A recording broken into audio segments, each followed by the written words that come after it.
in the grim darkness of the far future. Every soul's survival hangs by a thread.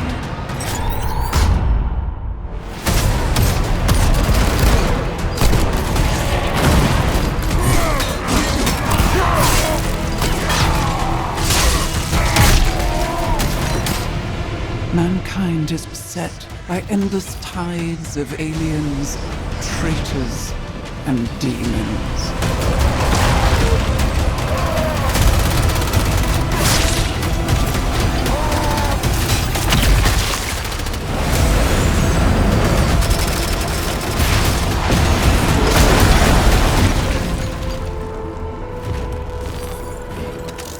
Across countless worlds, battles rage.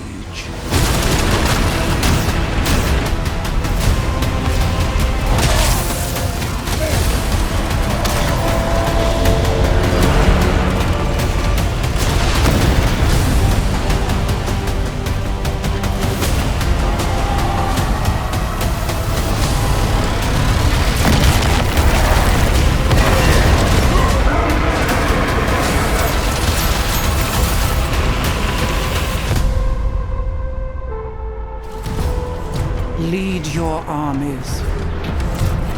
Conquer worlds.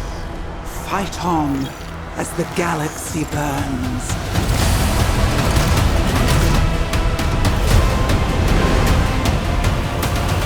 For there is no peace amongst the stars. There is only war.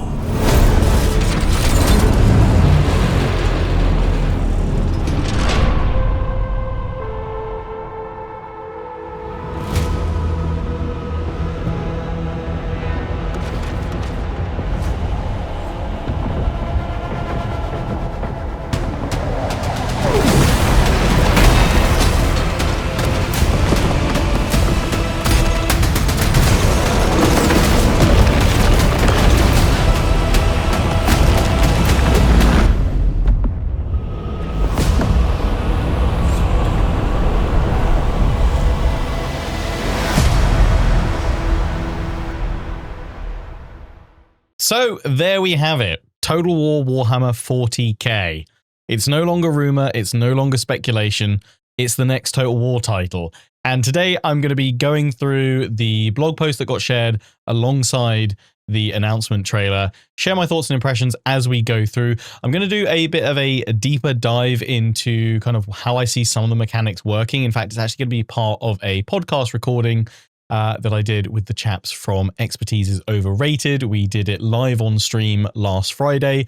So I've got that recording from that. I'm going to edit it up. We don't just cover 40k, we also cover some more stuff about Medieval 3 and also Lords of the End Times. So that'll probably be out in the next day or so as well. So keep your eyes peeled for that video. But it was a good kind of like roundtable podcast discussion, just talking about lots of different bits and pieces. We had a fair few questions submitted kind of from our Discord and community, and also some of the questions that we've seen the wider community discussing. Although I should say that was filmed before some of the additional interviews and info has come out about 40k, but there's still a lot of other stuff in there that I think is quite interesting for various talking points. So feel free to check that out when that releases in the next day or two. But yeah, today, my impressions on 40k. Obviously, I was going to make a video on this because I know a lot of you have been asking me, like, Lionheart 40k, what do you think about it? Well, it's something that I've been, saying rumor and speculation wise, that's what I thought was coming as the next Total War title. But there was kind of another reason why I strongly felt like that was going to be the next title that was going to be released, although I couldn't say it for all this time, but I can say it now. And that's that I've actually played a very early build of Total Warhammer 40k. Back in May, myself and a few other content creators, there was about 7 of us in total, were actually invited to Creative Assembly Studio here in the UK, and we got to play a very early version of Total Warhammer 40k. It wasn't for the purpose of creating any content from it. It was primarily a feedback session, and the scale of which was actually pretty immense. There were, full teams at CA tuning in to kind of watch the recordings of each of our screens. They were using eye tracking software to monitor where we were looking for bits of UI and to work out if they've got that in the right place. And it was also still at a fairly early stage of their planning for a lot of features. So they really wanted to get some kind of core feedback on whether it felt right, both in terms of it being a 40k title, but also if it felt like a Total War game. Now, I can't really talk about any of my actual playtime experiences, any of the features and mechanics, although I do know more about the game than what has currently been publicly announced, both in the blog post and in some of the interviews, because I've actually had a chance to get hands-on and play a reasonable slice of the title. Now, the main reason why I believe I'm not allowed to discuss that right now is that based on some of that feedback that we gave back in May, but also their continued development of the title since, there's probably been a fair few changes, and some of them probably reasonably significant, I would have thought, in some areas, because some of the stuff we were playing was very, very early.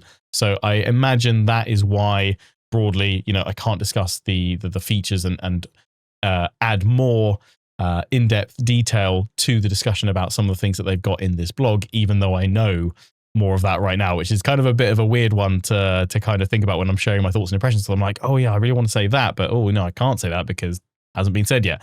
But that should be something that I can talk about at some point in the future. But obviously, I'll keep covering kind of Total War Warhammer 40k news and updates as and when we get new gameplay released and more discussion from CA. They have said that they're aiming, I think, for January to do a gameplay showcase of the campaign and battle systems.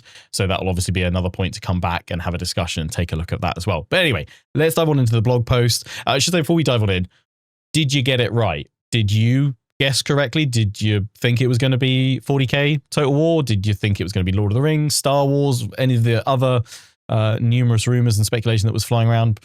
What were you hoping it was going to be? Are you excited? Are you disappointed from what we've seen so far? What are your biggest points of concern? What do you think, is looking hopeful? If there's anything. Yeah.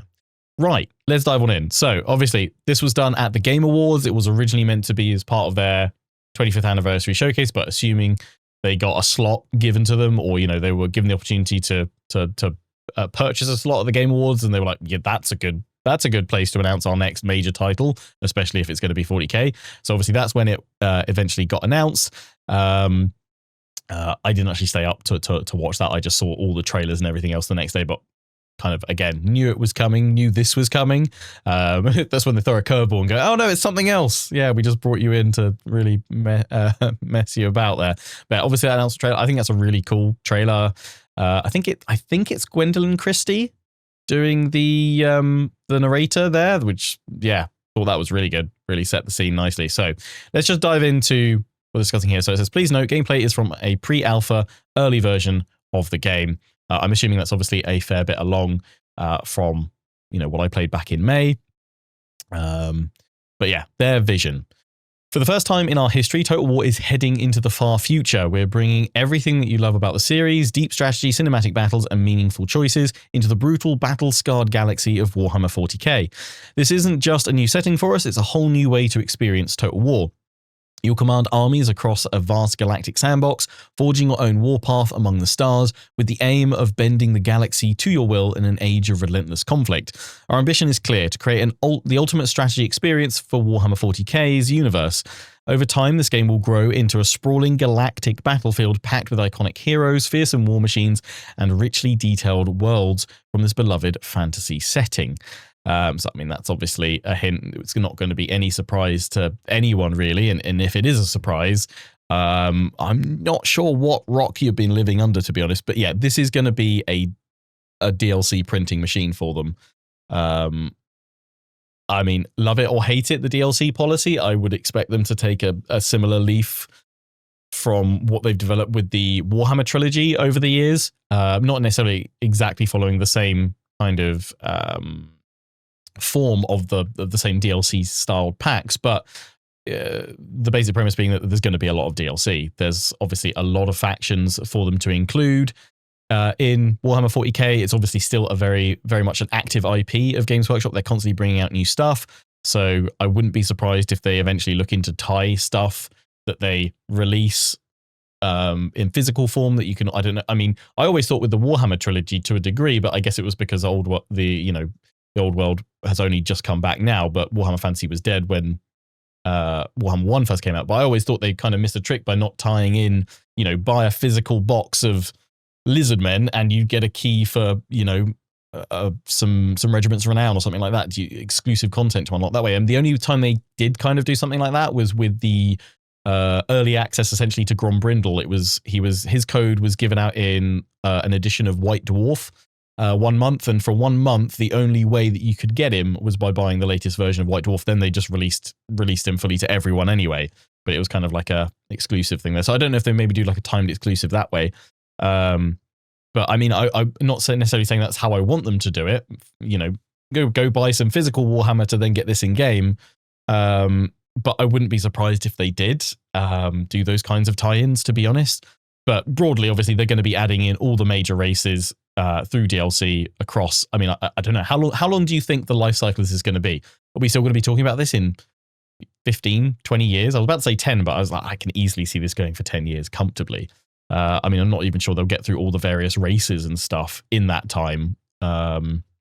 Really depends on what their resources are like for it. But I mean, I guess, yeah, DLC for this is going to be inevitable. If it's high quality and adds to the experience purely as additional content, not kind of fixing gaps in the base structure, then I think that's good. Time will tell, but give me Necrons, please. If I know it's early to talk about DLC, but if there was one faction that I would want for DLC ASAP, Necrons, please. Right, key features. Let's dive into the key features. And then also this. So this screen, and I'll try and get it from the trailer while we're doing this. Depends how much time I've got to edit this. And release it. But they did kind of show, they didn't necessarily fully discuss it, but they showed the potential for full customization, army painter, for your own chapter, essentially, or whether you want to go with some of the preset ones, the existing lore chapters and what have you, but then also showing you briefly, it's flickering through this one scene of the squad and the dreadnought in the background, blasting through loads of different customizations and options there. So that I think is really positive. Army Painter was something that people desperately wanted for the Warhammer Fantasy trilogy, and we never got it. So them having this right out the box, by the looks of it, looks really promising. In a way, it's kind of weird because I think for me, the appeal of Warhammer is I like choosing an existing chapter and then diving in with them rather than creating my own. But obviously, for those that have never, I guess, gelled with an existing chapter and gone, I want to make my own one. There you go. You got it right from the bat. I'll probably choose my own chapter to start with. Although which chapter I choose, I don't know. Favorite Space Marine chapters. Let me know down in the comment section. Like begin the eternal war that is about to be unleashed within the community. It's already unleashed in the community. Who's your favorite chapter and why? And weirdly enough for me, I guess mine isn't Dark Angels, even though it's got the lion leading them. Got so many favorites. I think, Salamanders always hold a special place in my heart because those were the first Space Marines I ever painted. A little tactical Marine squad of Salamanders. Then I got into Chaos Space Marines, and yeah, the corruption was complete by then with World Eaters, which I still have now. But actually, I mean, I've not collected any, and I wouldn't expect these guys. I imagine, I don't know if they do like kind of sub chapter packs for unique things specific to specific chapters having very different mechanics in some places, or in some cases rather. But because these guys that I'm about to mention aren't exactly your standard Space Marines, and that's Grey Knights. And I only kind of recently clocked Grey Knights when I played Chaos Gate Demon Hunters. Absolutely love that game and absolutely love learning more about Grey Knights. And yeah, if I can ever get through my massive pile of shame, I wouldn't mind starting to collect some Grey Knights, to be honest. The never-ending pile of shame continues. Anyway, in case you haven't checked our store page information yet, here's a glimpse at some of the primary features coming to the game. These offer a brief preview of what's to come, with even more exciting details set to be unveiled throughout the marketing campaign. Okay. Campaign 4 iconic factions. So there's going to be 4 iconic factions at release. That's not unfamiliar, to be honest. That's broadly how they've done the Warhammer trilogy, with 4 core races being in the base game. Obviously, those include Space Marines, the genetically enhanced weapons of war. These warriors are few in number, but each is equal of a host of lesser troops, clad in sacred power armor and wielding deadly weaponry. They're an uncompromising force that strikes with devastating and unyielding precision. I know for the longest time people have always been saying, how are they, if they do a 40k, how are they going to make Space Marines work? And I think we've seen them trying that out, actually, over the course of the Warhammer trilogy. Notably, you know, I think the early testing was stuff like Skaven weapon teams going for small squads of ranged elites, essentially. But then I think as a whole faction, I think the real testbed for that has kind of been with Ogre Kingdoms, because okay, you've got a few of the like Noblar troops, which are 200 men units, but outside of that, the rest of them are all monstrous entities, and they're all what, groups of 16 troops.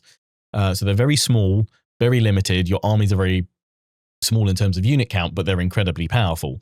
So I kind of feel like that's almost like a precursor prep that they've done with Space Marines, kind of working out how those different sized races and entities would work across their previous titles. Obviously, then we've got Orcs, which are brutish hordes of destruction. They're unrelenting, countless, and live for war, storming the battlefield in endless mobs. They brandish unpredictable weapons and clanking war machines. So this is, again, another thing that I've seen a lot of people saying is like, the scale of this just seems really small for a Total War. And again, I think some of the screenshots and what have you right now probably won't do the game proper justice. I think the best kind of gameplay that we'll see is actually when they do their gameplay reveal and actually show a full amount of gameplay rather than just some really quick edited cinematic snippets almost. So hopefully in January, that's when we'll see hopefully a better representation of the scale that they're going for. But I mean, I can't imagine them not going full scale, because Warhammer 40k, you know, you do have your elite Space Marines, which are minuscule in terms of kind of total unit counts. But then you also, at the other end of the spectrum, have massive hordes, orcs, I mean, Tyranids and things like that. They're just huge, unending swarms of millions, if not, I guess, billions, probably in the case of Tyranids and things like that. So obviously, Total War isn't going to suddenly have millions of units on the screen, but I would like to hope that that is a good indication that we will still get those big, epic, massive full-scale engagements, as well as some varied smaller ones as well, depending on who you're facing and also what the tactical objective is and things like that. Eldari are also going to be one of the base launch races. An ancient and waning alien race who once ruled the stars but now find themselves scattered, battling against extinction. Swift and elusive, they strike with psychic precision and elegant weaponry, exploiting weakness before vanishing into shadow. And then finally we have the Astra Militarum. The mass ranks of humanity's largest fighting force are a bulwark of flesh and steel.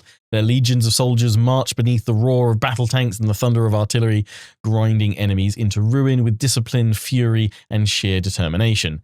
So other stuff that I've seen kind of from the community and already responses both on streams and in videos and things like that is the question mark of chaos.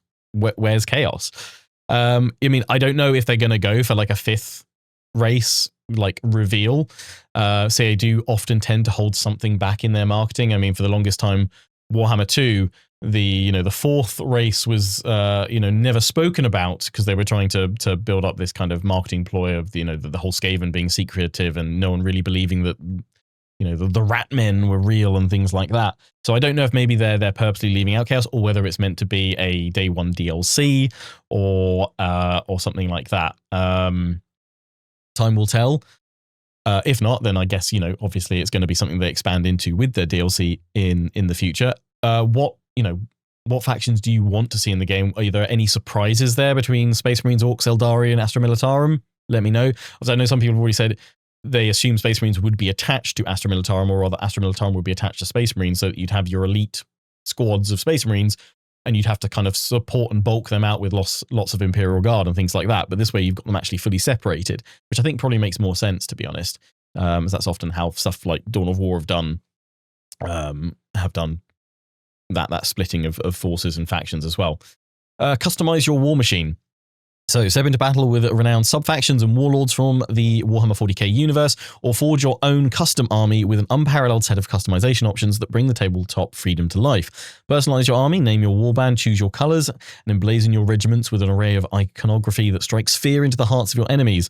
Modify your warriors, tailor your faction's combat philosophy for both campaign and battle, arming them with your own unique fusion of devastating tactical abilities, signature traits, and arcane war gear. So yeah, kind of, I think this is even more so than the Fantasy Trilogy. They're really trying to make this true to the tabletop in that you can fully customize, chop and change your squads to have different amounts of war gear, but also then almost have them tailored to be specific loadouts for those units. So, you could probably tailor your own tactical marine squad to specifically have that, your preferred specific loadout of weaponry compared to what their defaults would be, or what another chapter's default loadout would be, potentially. I also think there's something to kind of read in between the lines there of what they're saying about sub-factions and warlords. And to me, this was a kind of a big question of, were they going to do this like legendary lord-led, or were they going to do it faction-led with heroes and characters from the IP, being able to be recruited and selected at will from, whatever your campaign choices are and things like that. And I think that's the way they're going at it. It's faction, then it's the key characters that kind of leads. You're playing as Space Marines, specifically then, I guess, Iron Fists or whatever you want to make your own custom one or something like that. And then within that, you'll have a pool of notable heroes and characters from the lore that you could then recruit in that are either accurate to the chapter and things like that. Or I guess if you're customizing your own, well, maybe you'll get access to a mix, or you can make your own. I don't know. We've got to speculate with a lot of the announcements of these features right now from what's publicly available. So yeah, but I think that's good though as well, because broader than just this, that's actually how I want Total War and Creative Assembly to get back to making games. For historicals as well. I don't want them to be legendary lord led. Like Medieval 3, I want it to be you're choosing England, France, Spain, Italian states, and you lead as your faction. And that just so happens to have notable kings and other characters from history present within that court. But again, not single entities, as units with bodyguard and things like that for the historical tales. I don't want it to be, pick your legendary lord for Medieval 3, Richard the Lionheart, and, because I think that then far too easily blends the line into the hybrid historical fantasy mix that we've had in the past, and it just doesn't work. See my other videos for my thoughts on that, about CA doing hybrids instead of just focusing on either historical or either fantasy or in this case sci-fi, which is 100% what I think they should do. Separate them, don't hybridize them. They don't work. They haven't made a good hybrid Total War. Stop making them. Go all in for what the setting actually is. But yeah, this I think is good though, because I think that's also a big question of how do you, if you have a specific legendary lord, there's also lots of things changing within the 40k lore, of, some characters coming back at certain points, or certain characters changing their roles and leading new groups and new crusades and things like that. So it's like, who do you put in charge? Because it seems like whoever you choose, it's not going to make sense from another lore perspective view, or it's going to upset some people having this person leading the faction specifically, unless you just make it all led by the Primarchs. But seeing as some of them are missing, dead, or who knows, it kind of doesn't really make a lot of sense to have it that way, because you'd have disparity across all the other ones. So I think, yeah, faction-led, and then you have your cast of heroes and characters that you can then, recruit if you want to. That makes much more sense. Wage war on a galactic scale. Wage war across a galactic sandbox where there is no peace, only war. Expand your empire turn by turn, capturing planets, upgrading fleets, and managing your war economy as you carve a path through the stars to dominance. Fight to determine the fate of entire worlds, conquer and develop strongholds, bombard enemies from orbit, and deploy your armies to the ground to engage in breathtaking real-time battles over planetary installations and regions. And when the threat becomes too great, consider unleashing apocalyptic weaponry to erase entire planets from existence. Exterminatus. On that, the Galactic Sandbox, we'll come back to that a little bit more, because there's another article I'm just going to share with you guys. It's an interview with Games Radar that was released over the weekend. And that adds a lot more insight into the scope and scale of the campaign. But what they're already saying here is that there are multiple planets that you're playing across your campaign map. And this was, I think, one of the biggest question marks with all the rumors, speculation, whenever this has been discussed, myself included, has been which route does CA take developing the campaign for this title? Because I think broadly, even if people couldn't get their heads around every single mechanic that they would have for battles, I think people can broadly see Total War Warhammer 40k battles. They can understand what that's going to look like, and that's going to look fairly familiar. That's going to look like Total War, right?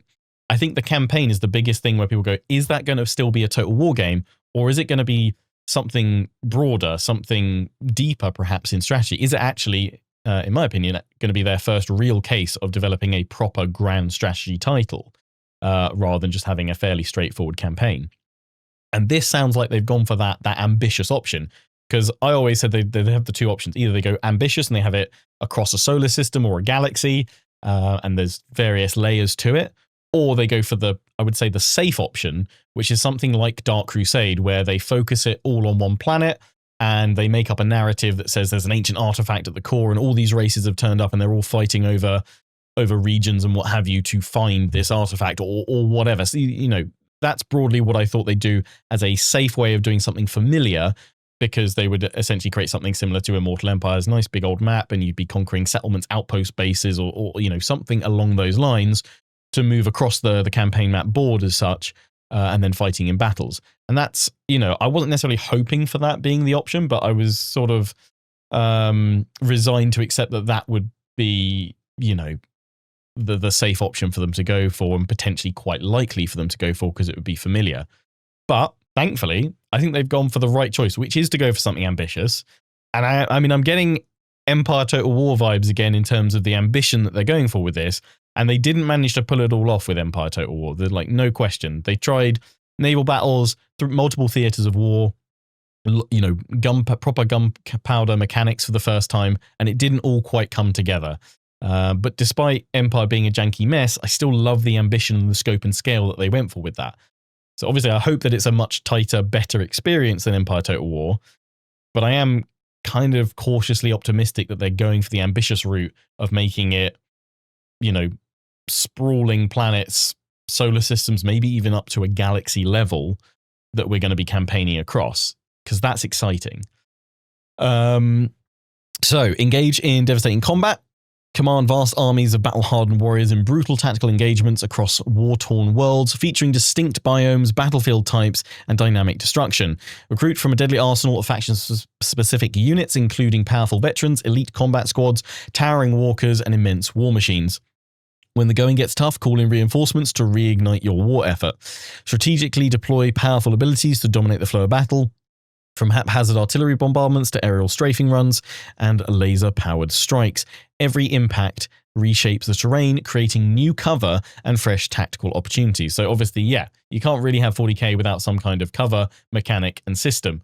And that, I think, is going to be a big way. And it's something that I've been broadly talking about that I want to see for historical Total Wars. I want to see the battlefield reflect what occurs on it, and the fact that is almost like a third player in the battles, in that you can change the battlefield over the course of the battle and you create new tactical options, and I like that to a degree in some historical Total Wars where it makes sense to, if you have stuff in a historical Total where you've got artillery and bombardments and things like that, and creating craters that would create more defenses and things like that, or potentially more points of hard cover or even soft cover or something like that. Obviously 40k, it makes complete sense. I can't think of a 40k game really that doesn't do cover in some form or another. It's a very key component to the IP and obviously to the tabletop itself. So how they implement that is going to be very important to whether or not they get the battles feeling right for it being a 40k game. But I think they also need to integrate them in a way that still makes sense for Total War. But I think that's also an evolutionary feature to the series formula as well. In fact, in making cover and terrain more important, because I don't think we've seen any kind of real development in terms of battlefield terrain or cover really.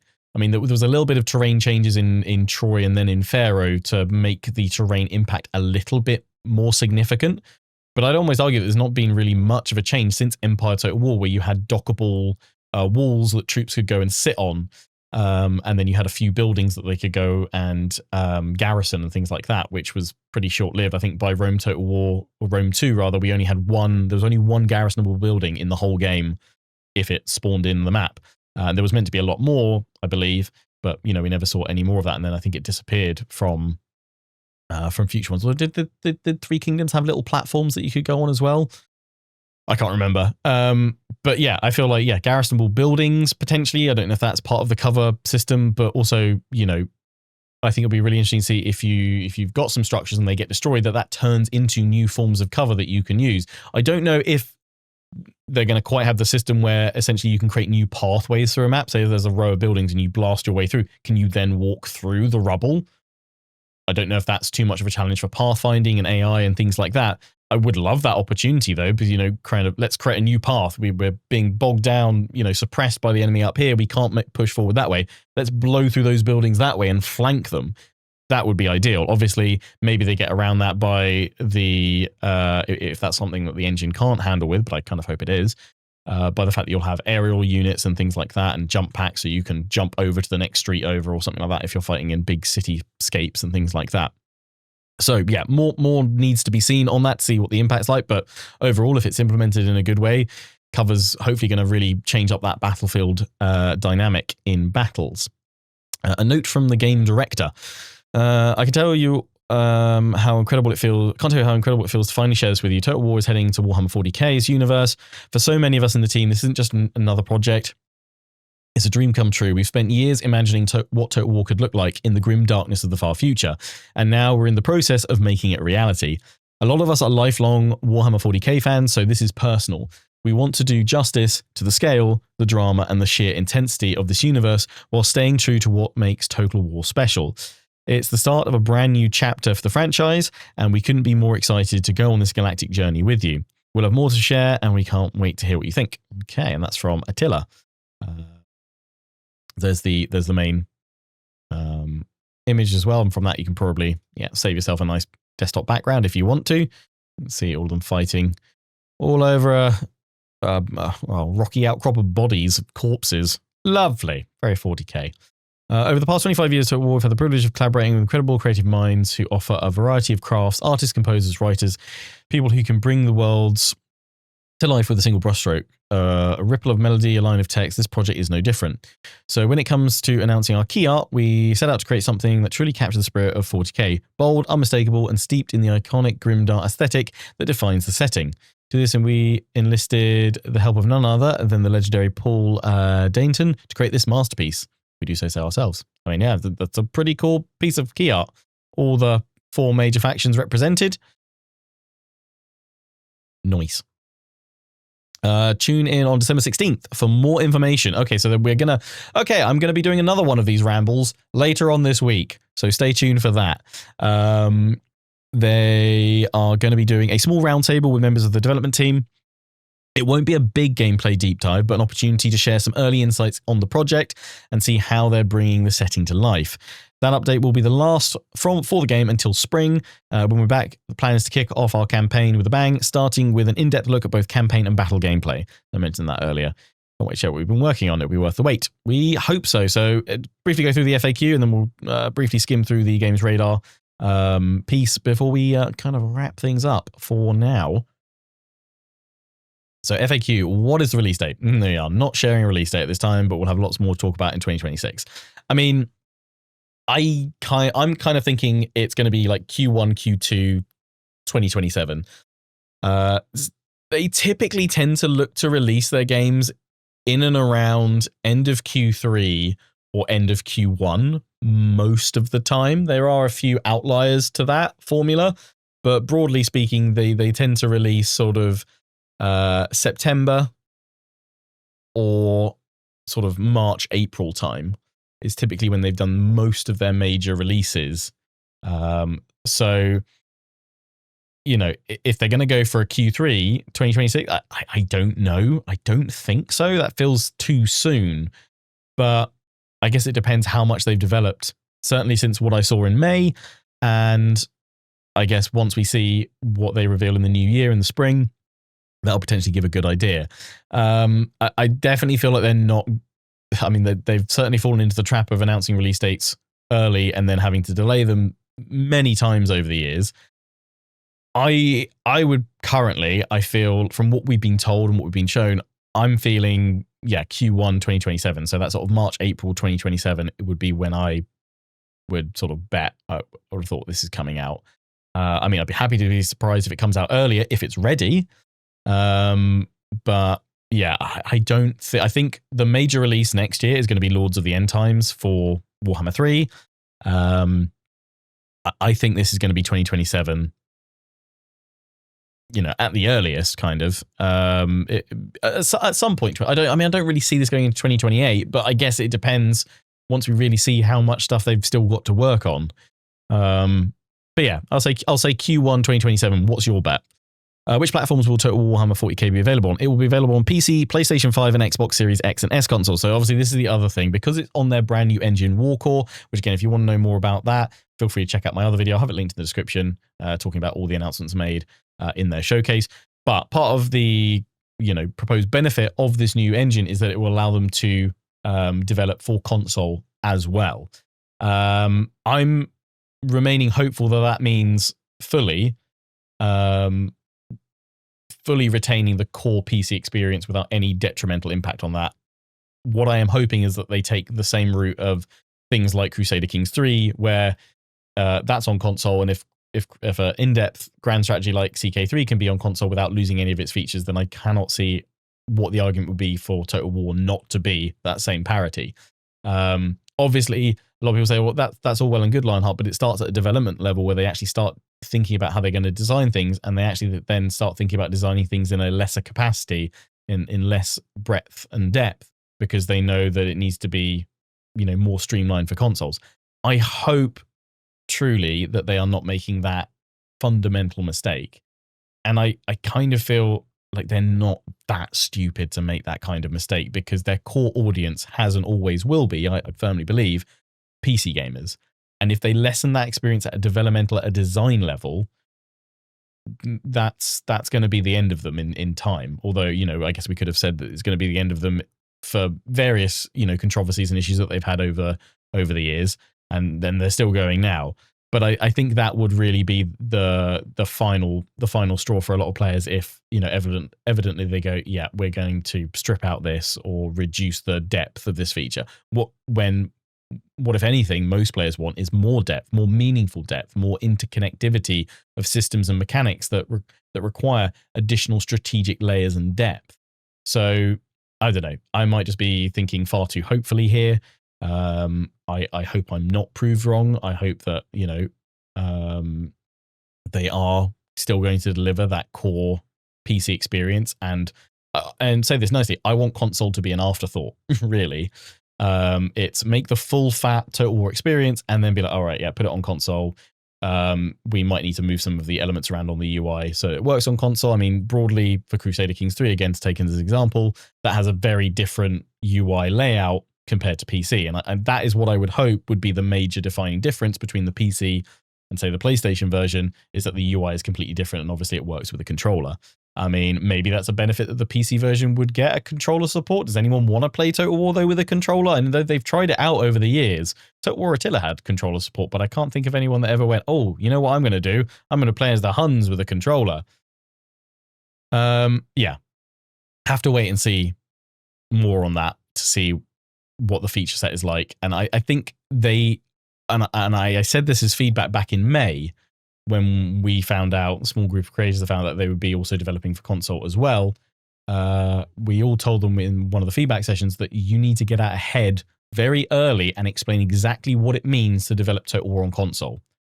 And I am disappointed that they haven't, in my opinion, followed that advice, that feedback that we gave them there, because they haven't come out right from the get-go going, this is exactly what developing on console means. Because if they,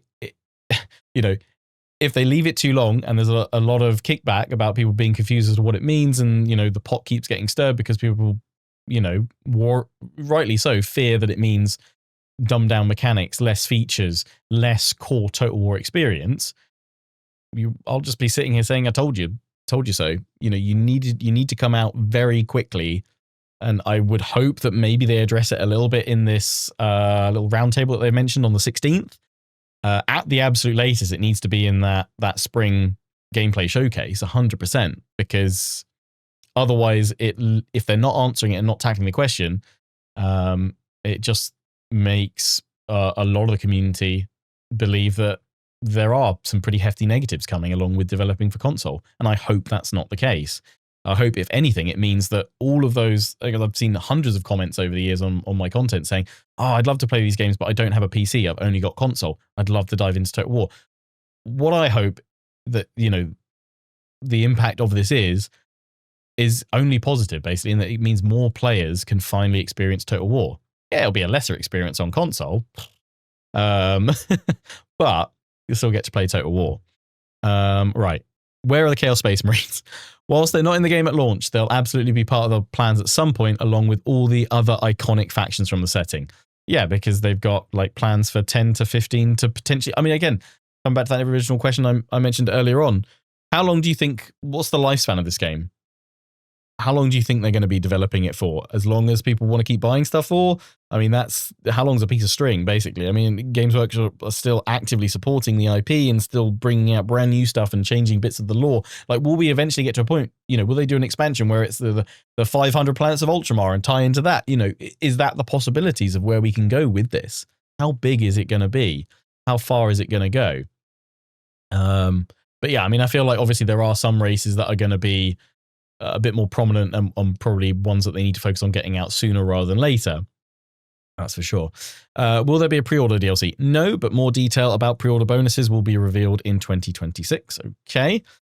Will there be a blood pack? No, there will not be a blood pack. The 41st millennium is a setting of eternal war, so blood and dismemberment is key to creating an authentic experience. So again, they're not saying things directly here, which I think, honestly, don't do the marketing PR speak in these bits. Just tell us up front. And the answer I'm reading between the lines here of what they're saying is that no, there won't be a blood pack because we're going to include it as standard, which is what they're saying here, because there's no way you can do a Warhammer 40k game set in the 41st millennium that is all about blood and dismemberment.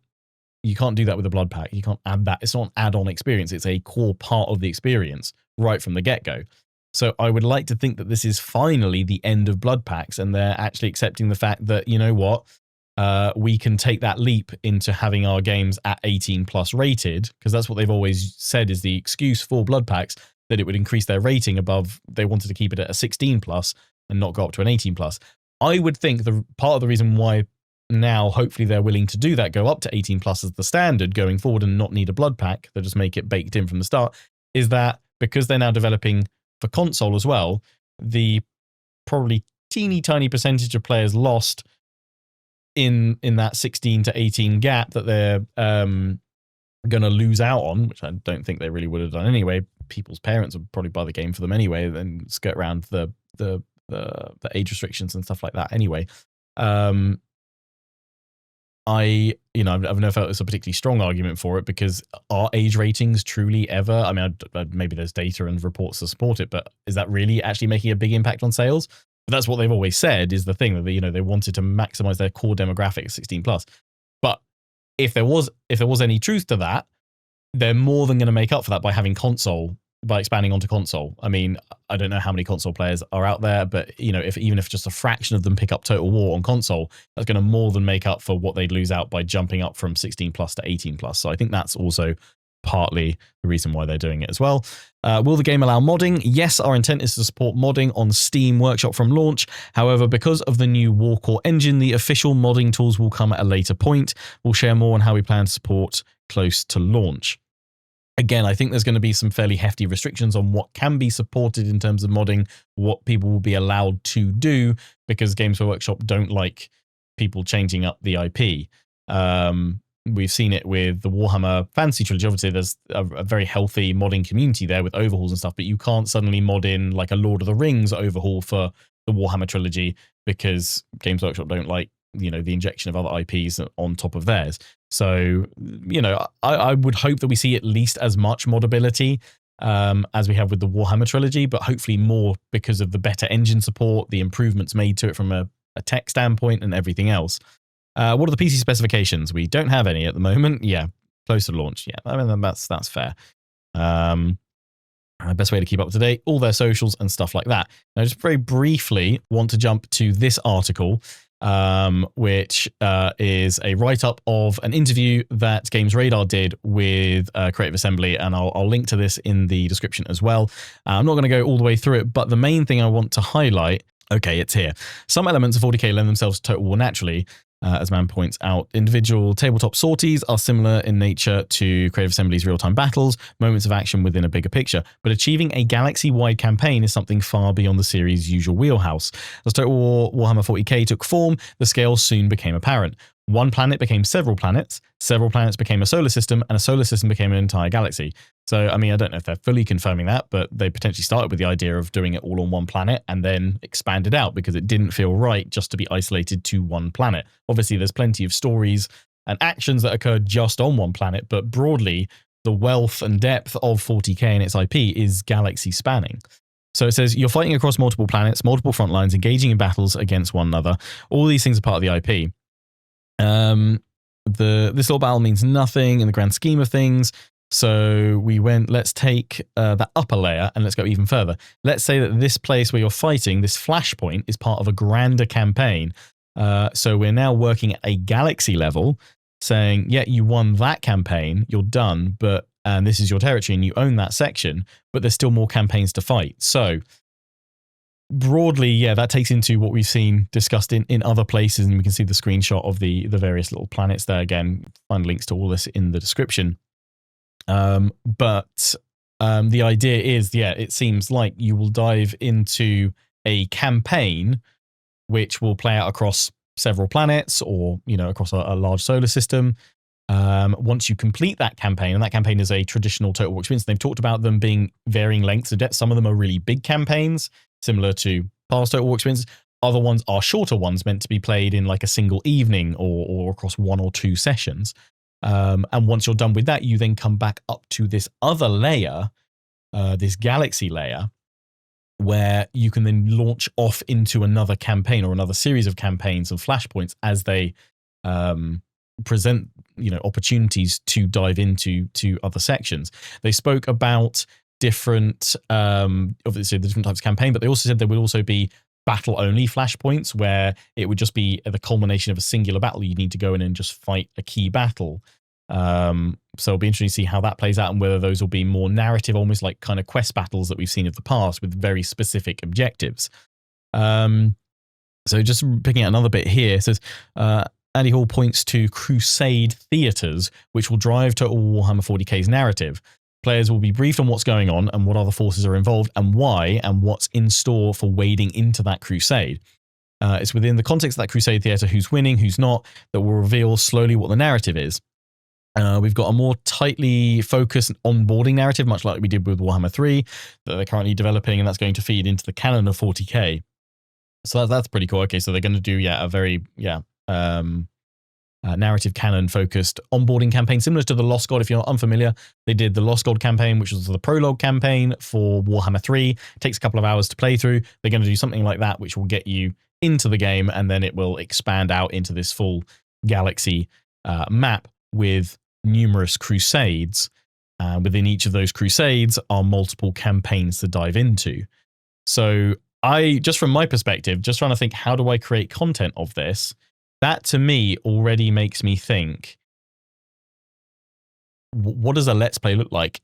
I feel like we're almost going to have like seasons. I assume probably I'll frame a campaign around whatever the top layer is, which from this description sounds like it's going to be the Crusade Theatre. And then we'll launch into the first campaign, which I don't know if they'll have a title, or maybe I'll call it the system title or whatever we load into if we find out what that is. But I almost feel like we're almost like that's the first campaign of that Crusade Theatre, but there's like another 10 campaigns to go through to complete that theatre. These are going to be some long Let's Plays, guys. Oh no, lots of content, Lionheart. How terrible. But yeah, I mean, that scope and scale feels and seems massive. So let's hope they pull that off, because yeah, what we're seeing in some of these screenshots very early on is incredibly broad, but I also hope that it has the depth to support it. It doesn't need to be so many menus deep that you get lost and confused and can't find your way back out, but I hope there's some proper depth in here as well. Anyway, that is where I'm going to wrap things up. There's still loads more that I could discuss, but I've already rambled on for plenty of time. As I said, I've got a roundtable podcast discussion talking about some of the stuff we discussed here today, plus Medieval 3 and End Times that's going out in the next day or two.